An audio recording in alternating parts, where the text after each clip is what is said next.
నా చేత్తో పెట్టుకున్న ఇంత అన్నం గురువు తింటే నా జన్మయే సాఫల్యం కదమ్మా. వస్తుందా అలాంటి అవకాశం? ఎందుకమ్మా ఈ బంగారం? అమ్మేస్తానమ్మా, గురువు గారికి ఇంత అన్నం పెడతానమ్మా అంది. ముత్తుస్వామి దీక్షితారు విన్నారు.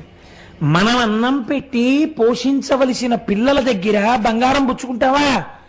ఆ పిల్లకి బంగారం ఎవరిచ్చారో వాడే నాకు ఇస్తాడే, అన్నం పెడతాడు అని మీరు సంగీతన సాధన చేస్తుండండి. తిరువారూరులో త్యాగరాజస్వామి అంటే పరమశివుడు శివాలయంలోకి వెళ్ళి కూర్చుని ఆర్తితో కంటినీటితో కీర్తన పాడారు. కీర్తన పాడి బ్రోవగరావా అని ఇంటికి వచ్చారు. 2 బళ్ళతో పప్పులు, బియ్యాలు, బెల్లం, చింతపండు, మిరపకాయలు అన్నీ వచ్చాయి. ఒక రాజోద్యోగి పెద్దవాడు ఒక ఆయన సత్రంలో విడిది చేయడానికి వస్తున్నాడని సామాను తెప్పించాం.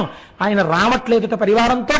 అందుకని ఉత్తినే పోవడం ఎందుకు, మీ వంటి పుణ్యాత్మలకు ఇస్తే మీరు శిష్యులు తింటారని ఇక్కడ దింపేద్దామని వచ్చామని చెప్పి సరుకు దింపి వెళ్ళిపోయారు.